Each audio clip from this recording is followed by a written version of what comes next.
Hello, my name is Chad DeWolf, and we're here to talk about the data team program DT8 Culture. When you first open the program from your computer, you're going to see a black screen, and on that black screen there will be some text in green and white, and it's going to ask you to enable macros. This is very important. You need to enable macros for you to get yourself into this program. The macros run everything inside and are vital to it, so you need to enable macros. And once that happens, you'll see a login window pop open. Make sure you type in your correct login information, and then once that happens, you'll be here. Now this is the start page of the program for DT8 Culture. You can see that this program has been active for 4 days and will be destructing in 17 days, which means the file is no longer going to open. It'll still be on your computer, it just will not open anymore, so you won't be able to access your information. So make sure you save your entire workbook or any other pages or reports to a PDF file, and you'll be okay. Now, when it comes to the program itself, again, this is just the front page, which gives you some information about what this program can really do for you and your data team. I can let you pause the video here if you'd like to read what's going on inside the program, but these are the features of DT8 Culture. From here, we'll move on to the next tab, which is the Frequently Asked Questions tab. And in here, you can see that please complete spaces like this. If you see a cell like this, which is like a notebook or a note page color, you can type into those sections, and we'll have some examples for you in just a second. And wherever you see a calculator button, this is going to be very important for you to click to make sure you update your data. This program is not going to update every single time you type in information. I figured we'd save that for when you're ready to update the file or the program. You just click the calculator, and then your data and information will update. Now, just like other links on web pages, you click on a link and it'll take you to a part of the program here. So if I want to know how do I set the SMART goals, I can click there, and you can see the cursor down here under the question, how do I set the SMART goal? And you can just scroll down a little bit more and you can read the information on how to set your SMART goal.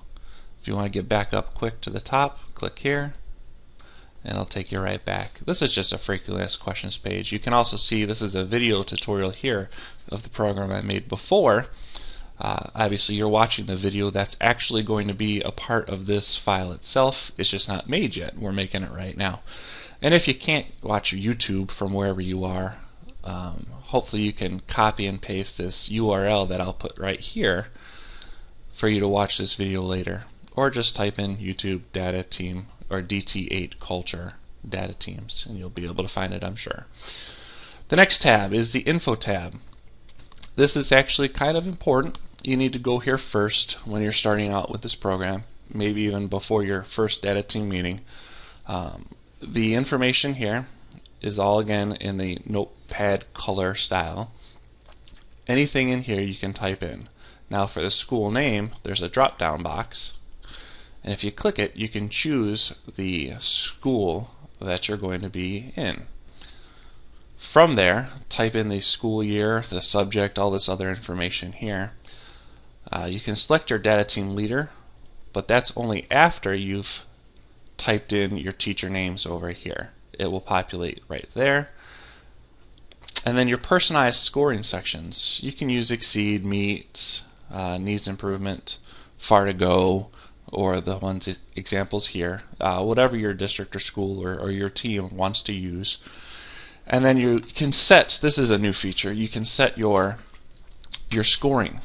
I had some teachers request, well, we have in kindergarten or first grade, we use a rubric of 1 to 4. Well, now you can use a rubric of 1 to 4. You just type in your highest score of 4 and your lowest score of 0, possibly, or 1. And then once that happens and you click the calculate button, your scores to the right here in the dark gray will self-populate from your scoring rubric on here. So it's easy for you to make your own scoring, personalized scoring section. Right here, this section, this is just to see if yourself or your team has reached an overall proficiency for all data team processes. So let's say I want to know if our team has met 75% of all of our goals in all of our data team processes. This will let us know. And anywhere you see this color blue up here on a sheet, you'll know it'll either say yes or no. And it's mostly on the individual teacher page. Alright, so now for group settings here, the dark gray ones are automatically entered in for you.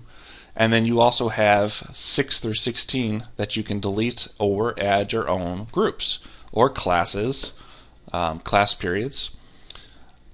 So that is up to you and your data team as well. Now, down here, you can see the teacher names populated here. And then what I've done is typed in a couple different names. Obviously, student name 1 all the way to student name 125 for the first 5 teachers. And then what you're able to do is select a subgroup, which is from the groups that you made above, for each student. This is helpful because when we get to the reporting section, you'll be able to create reports based on subgroups, which is kind of nice to have, and we'll get to that shortly as well. So once you type in your names, put in your subgroups, that is when you press calculate. That'll update the file and make everything ready to go. The important part about all of this is that we should never ever delete student names. And what you can do is when you have this file, you can click any of these megaphones, and if there's a megaphone on the page, we have a program inside the program called Red Rover. And what Red Rover will do is talk to you about whatever you're clicking on. So right now, obviously, we're clicking on critical information. Student names must remain constant, never ever delete them. Red Rover will tell you why and help you through the data team process wherever this megaphone is. But basically, if you delete a student name from DT8 culture, it's going to mess with your overall student and SMART goals. Again, don't ever delete a student name. Over here, personalize data team roles. This is where you select your data team roles here. Instead of typing them, you can now just type them over here and then choose which data team role you are going to be mostly responsible for that data team process, for all of data team processes. If we click now over to the, well, just so you can see, let's scroll down a little bit. You can see the first 5 teachers here. Where's teachers 6 through 10? Well, if we scroll down, you can see teachers 6 through 10, or in this case 6 through 7 on the page here. Same thing. Now let's go to minutes. Click on minutes. This is a new feature as well. You can see all the teacher names at top, and there's 16 different minutes sections that you can choose from. So let's say you're on data team cycle 5. You'll just choose data team cycle 5. You enter your meeting date here. You can take attendance of who's actually at this meeting and what their role was at this meeting. I might be a data team leader, but maybe we switched for data team 5 and now I'm the focus monitor. So I can choose focus monitor, and then you can type in what happened at the data team meeting, your student work reviewed, decisions that were made, best practices that were shared, needs and or questions that need to be answered, and other information as you need, or as needed. So you can basically put everything you need in the data team process here, and then whenever you see this icon here, this report icon, this will create a report for just this one section. You can see this sheet is pretty long. It will scroll down and there's 16 of them. But this icon is the same as this icon, except for the icons print only a specific portion of this sheet. This icon will print the entire sheet, minutes. So if I'm on the minutes sheet here, this icon, when clicked, will open up a little window and say, how do you want to save this as a PDF? It's only going to be saved as a PDF. And then you'll type the file name you want to save it as, and where you want to save it on your computer. If you have Outlook and you use Outlook for whatever reason for your email needs, you can click this little envelope and you can actually it'll send an email to wherever you want it to go with the report attached automatically. Now you could do that just with Gmail. Let's say you click and create a report and then send your report through Gmail as well as an attachment. Either way, you can send the reports to whoever you need to. But this is your minutes sheet. Now each data team process has its own tab.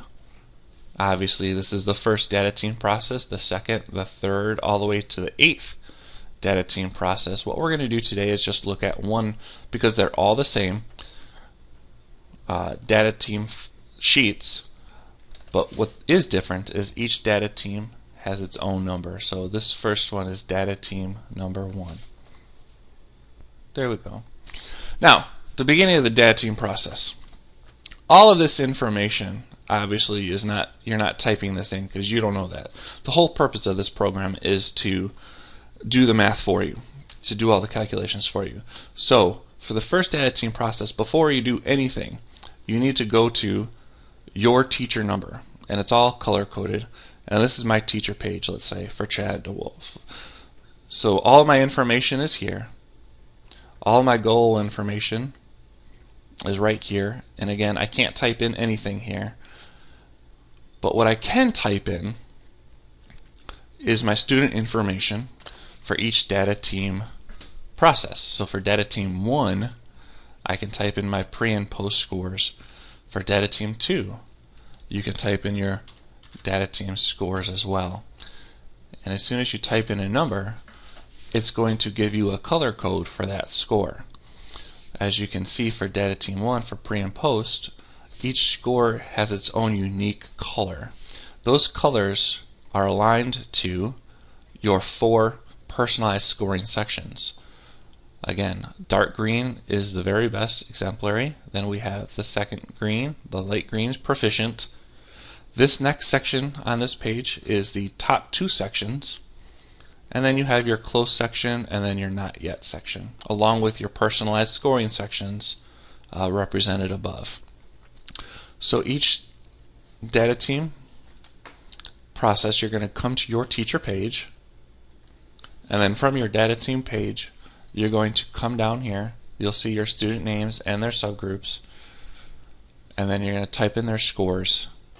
And then when you're done typing in their scores, you're just going to press the calculate button. Now remember when we talked about what if a student is no longer on your roster? Okay, let's say student 10 is no longer on my roster for data team process 2. That's fine. I'm just going to type in an X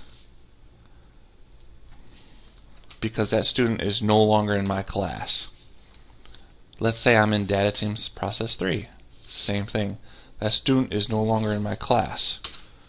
But you know what? That student was in my class for the first data team process. So that's why I don't want to delete his or her name, because this information is still important to have when it comes to the first data team process. Even though they're not involved with data team 2 or data team 3, we still need to keep their information and their name associated with data team 1. So that's why we don't want to delete names.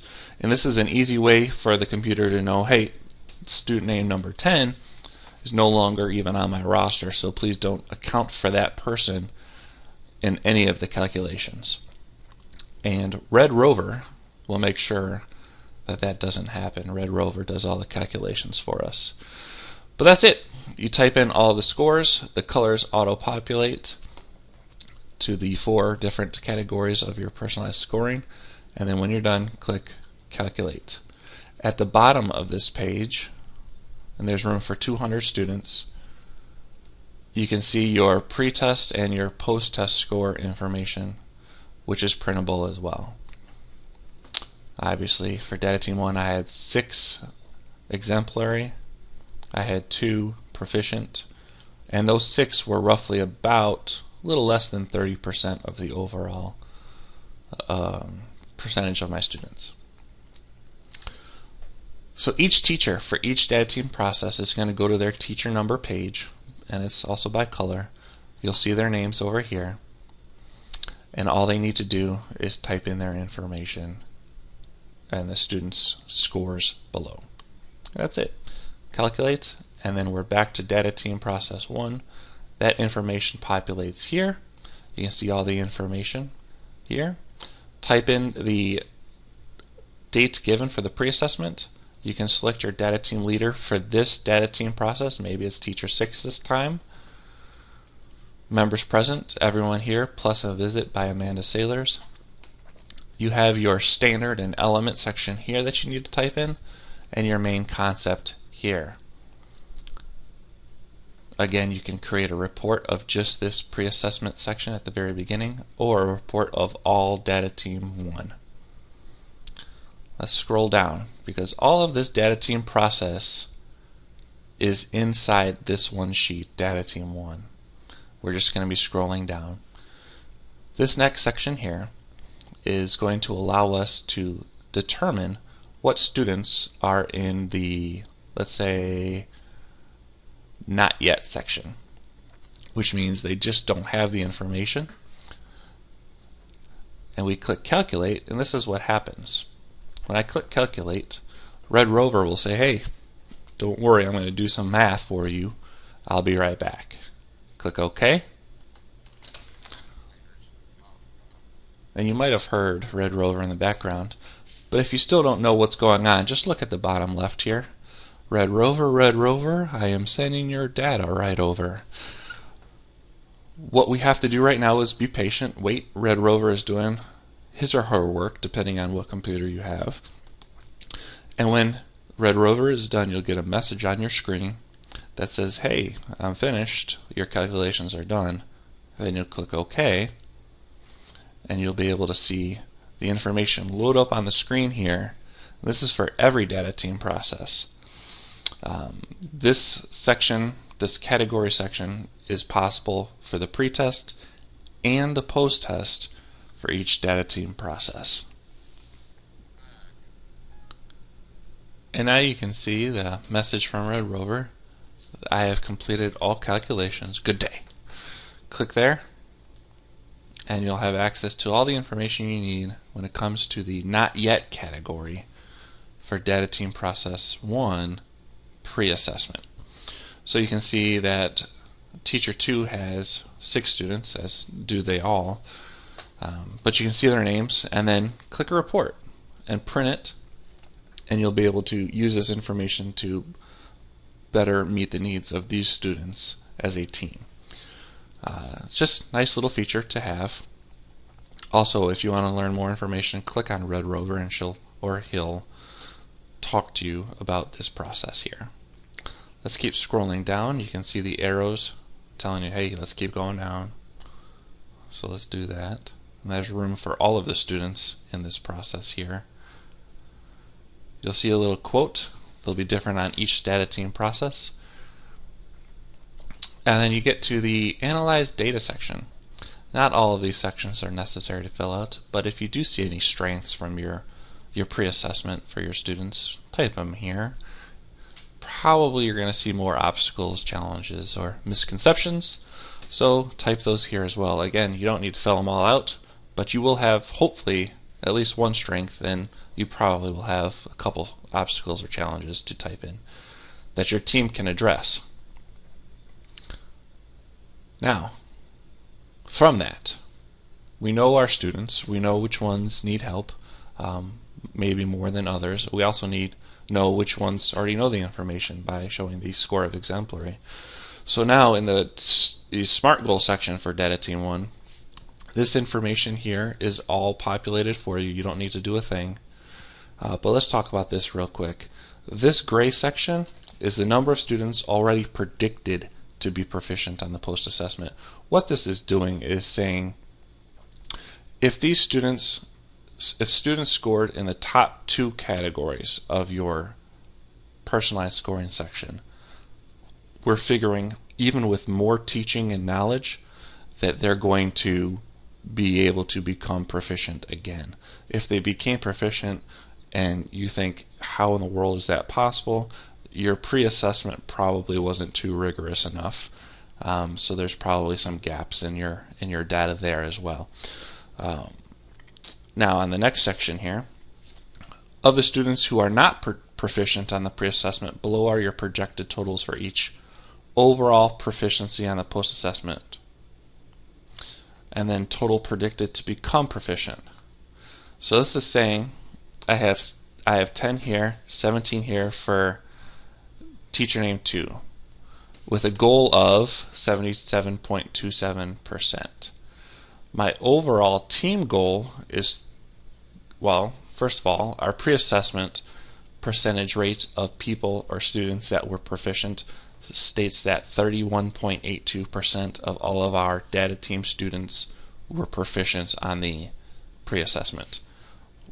From setting our goals, we're saying now 68.18% are going to become proficient. Hopefully it'll be a lot higher than that.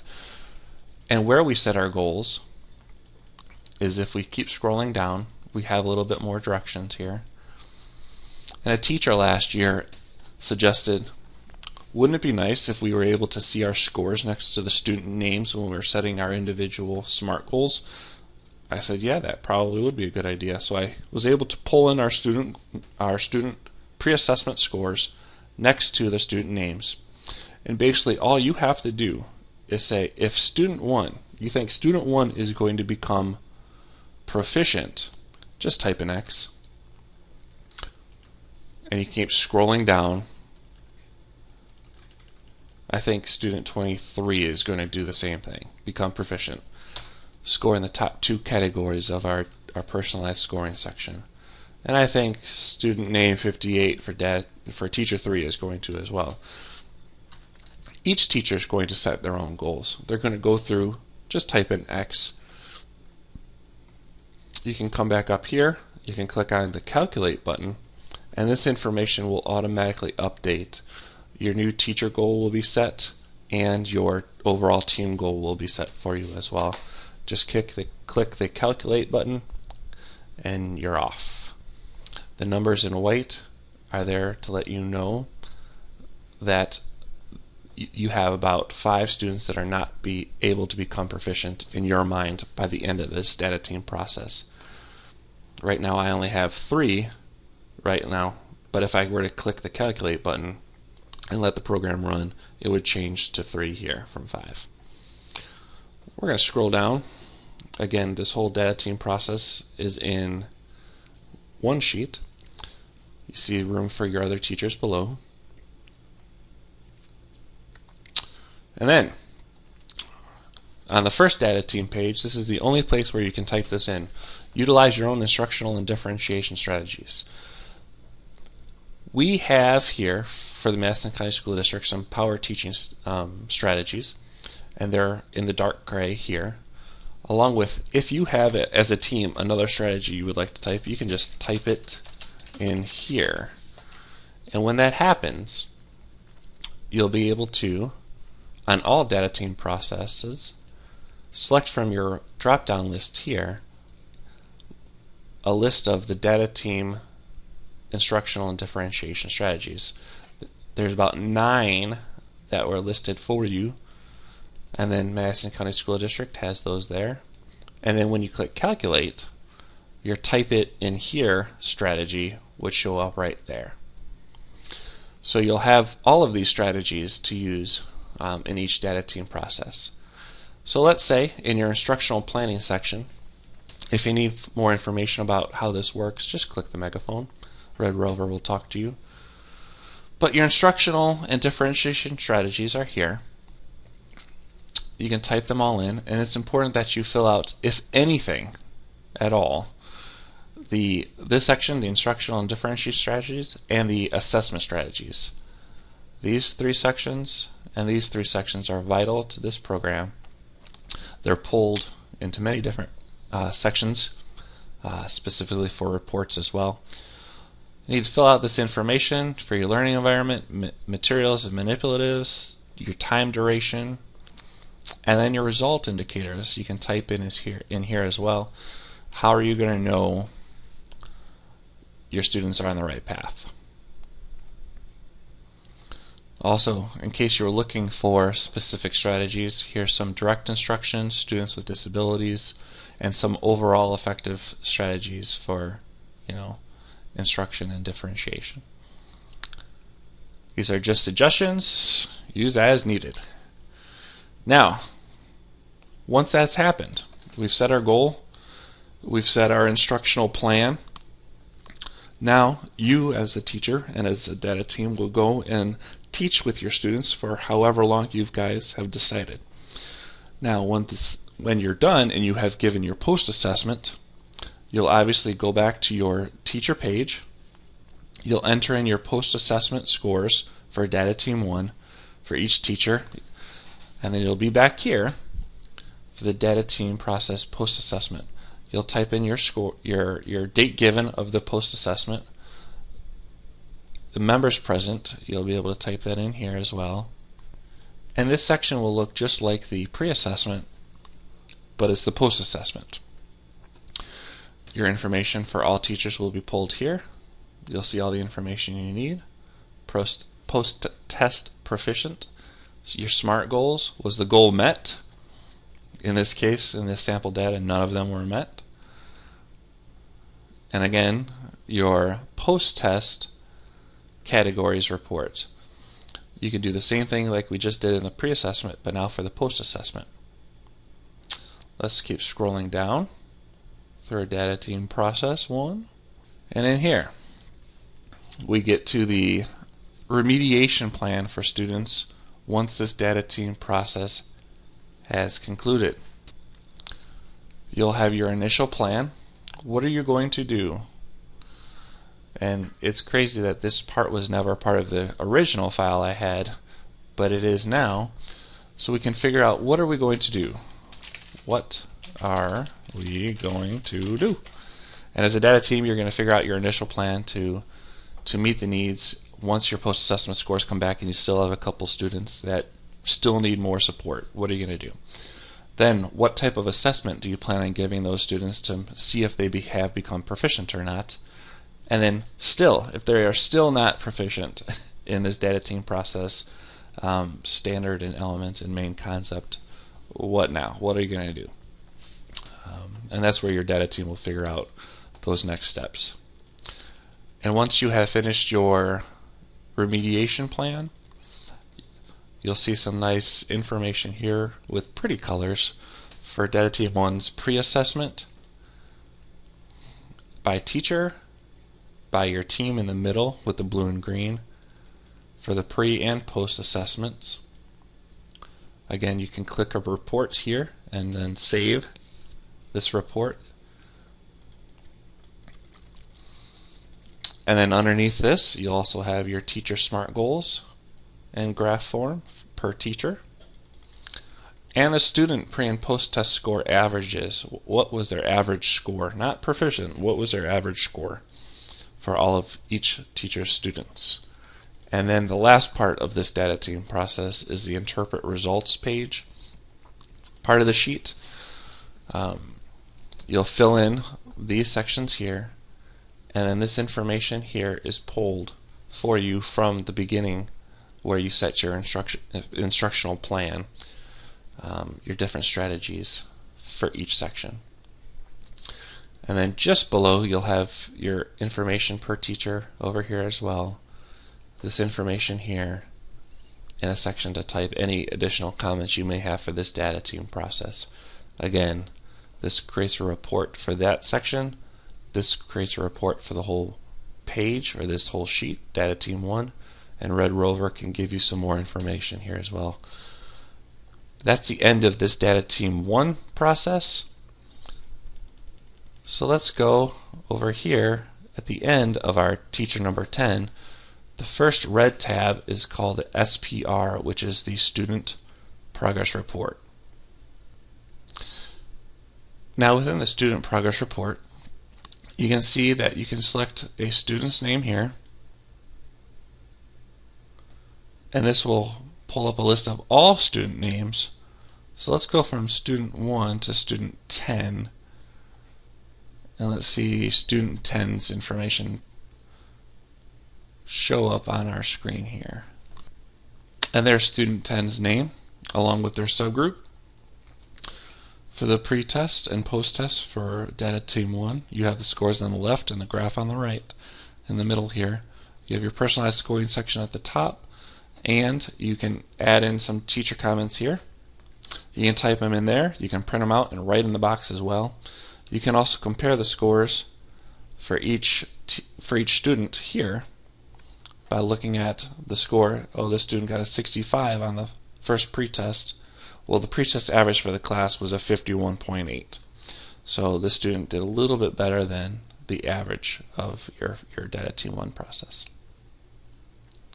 And that's the student progress report. That's really all you can do here.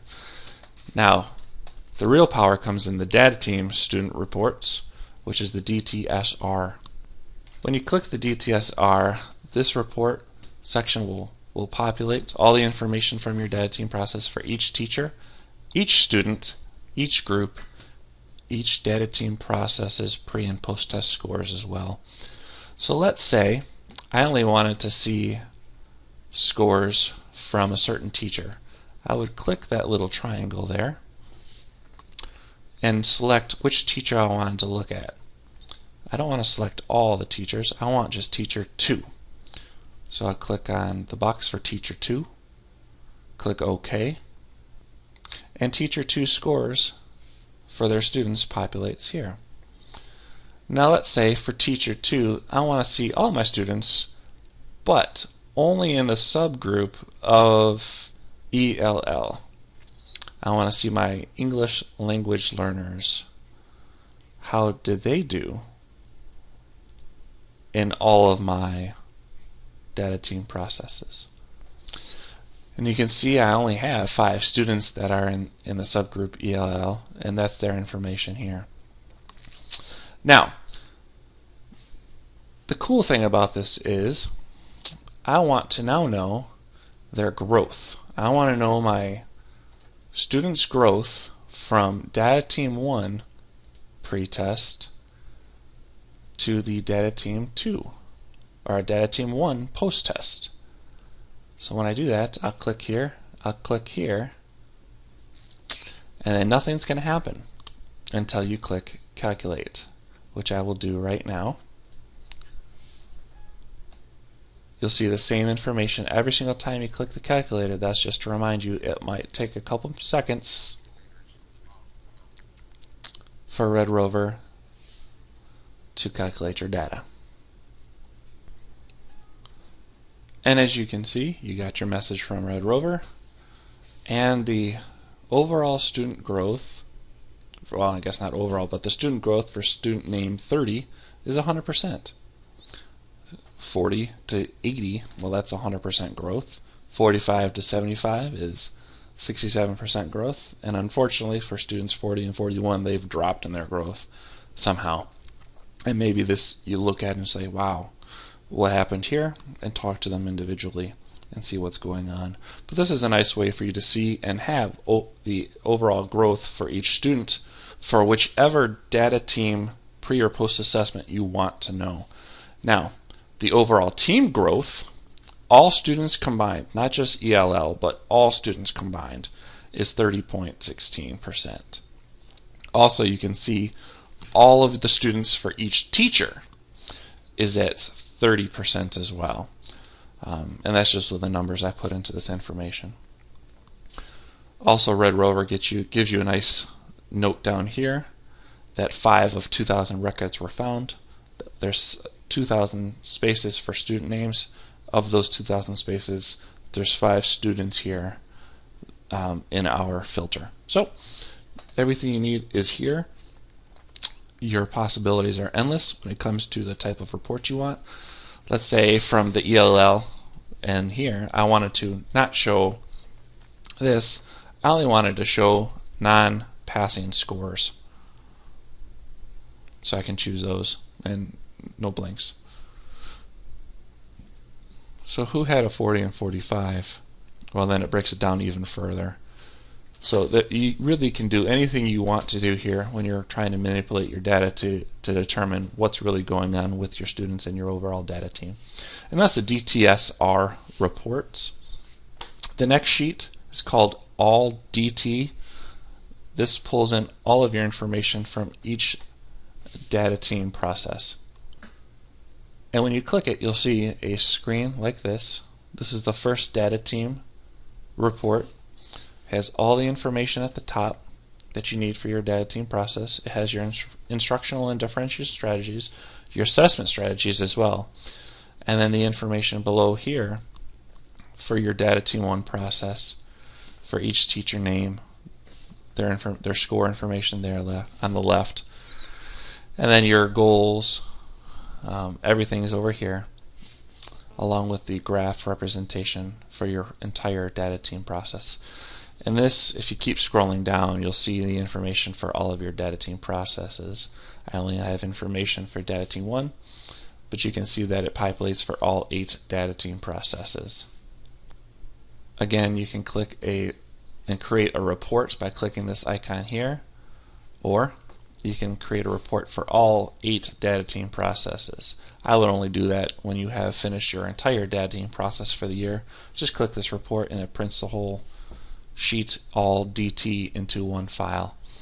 So you have everything in one spot. The next part is just for your school administrators or district administrators. They can go in here and fill out some information. So if I'm an administrator and I'm one of the leaders of that data team, or a member, or not even involved with it at all, and I just want to make a comment, I can do that as an administrator by typing my name, the date I completed or commented on this section, and hopefully I'll be able to write something positive, and hopefully I'll be able to write something to improve, so we can focus on that for our next data team process as teachers. And that's all that they're going to do. They can calculate when they're done, and then make sure we save the file always when we are done with our program for the day. Again, administrators, if you need some more help, talk to Red Rover or listen to what she or he has to say. The last section is called the .user log. What this does is it allows us to have a running log record of our processes within DT8 culture. And what I mean by that is this will show all the information of this program, who did what, when, and so on. So I could search by, what did this data team do in the month of August? Or, forget about time, because that's going to be really hard to search through unless you're looking for a really specific time. But if I wanted to know, for instance, I know I'm looking for Chad DeWolf. What did he do? And I know this is Chad DeWolf's computer because when I log in on a network, it'll say Win User, and then whatever my login name is to that computer. And it'll say C DeWolf on my computer at work. So I can search for Chad DeWolf or administrator, and it should show everything that I have done, which would be a lot here. But everything I've done, it says I saved this program to different file names. I've logged in. I've closed this program here on August 9th at 10:58 p.m. Yep, 12:25 a.m. Working crazy hours on this program. And as you can see right now, today's date is August 10th, 2013, and I opened this file at 9:40 in the morning. And now I'm making the file right now. If I were to click save right now, this new line would populate and show up, so it's not bad. You can use this for your administrators to print out, yeah, I've done my work here, or they can do the same thing as like, you have shown adequate progress and participation in a data team process according to your running log. So it's a win-win for everyone. Now, that is the end of this presentation of Data Team 8, DT8 Culture. My name is Chad DeWolf. Thank you for your attention.